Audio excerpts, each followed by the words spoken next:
smartphone? The answer to this question isn't a simple one-liner, but rather it's a combination of answers. App development, wireless internet, carrier networks, Steve Jobs' brilliant marketing. Though I would argue the most important contributor was the seamless combination of different functions and technologies into a single package. In this episode, we're going to explore the most distinctive feature of the smartphone's merging of technologies, the touchscreen display.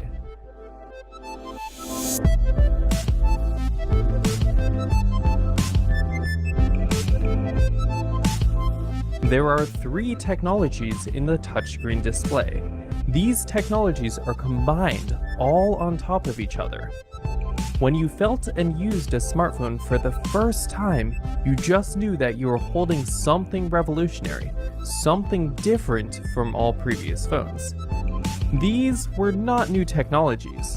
Many devices used a tactile interface, and color displays had already been the standard for most phones. Even toughened glass had been discovered in the 1800s. But the innovative element was combining them seamlessly, one layer on top of another like magic. Okay, so let's get into the layers of a touchscreen display. On the top, we have the protective glass. A lot of us have had a screen shatter, but think about how many times you've dropped it and it hasn't. That's because a smartphone's glass is over 5 times stronger than normal glass. And before the first iPhone showed up in 2007, the standard for cell phone screens was plastic. And although plastic doesn't shatter, it is very easily scratched. If the screen were covered in plastic, it wouldn't last a week sitting in your pocket next to your keys before having dozens of scratches all over it. So what makes toughened glass so much stronger? A smartphone's glass is an aluminosilicate glass that is toughened by soaking it in a bath of potassium nitrate. This causes the sodium atoms in the glass to migrate out, and much larger potassium atoms to take their place.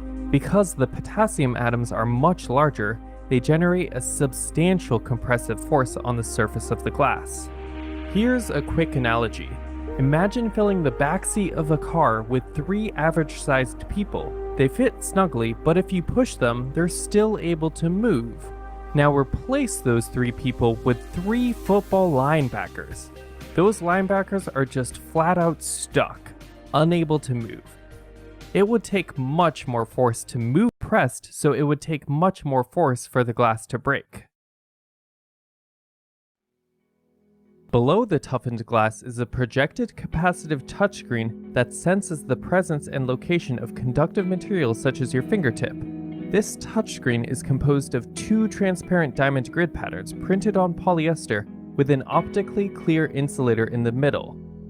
The diamond grid pattern is printed with a transparent material called indium tin oxide, or ITO, which acts as a conductor. Let's take a closer look on how it works. Say we build a bunch of electrons on this blue diamond. However, because there is an insulator in the way, the electrons cannot move. The electrons generate a negative electric field, which causes a bunch of positive charges to build up on the yellow diamond. The change in positive charges on the yellow diamond is measured, and the processor registers this as a touch. The location of the touch is detected by scanning the charges or voltage along the blue diamonds while actively measuring each yellow diamond column. Note that each row of blue diamonds is connected together. Also, each column of yellow diamonds is connected. This setup makes a grid of blue columns and yellow rows. Just to clarify again, all of these components are made with transparent resolution OLED display is what generates the high quality images that we see whenever we look at our smartphone. This is a crazy intricate grid. Current 2018 high-end phones can have over 3.3 million pixels. That means there are 10 million microscopic, individually controlled, dimmable, red, green, and blue lights in the palm of your hand. Take a moment and think about the engineering level required to control, let alone design and manufacture, that many microscopic lights. OLED displays are composed of a massive grid of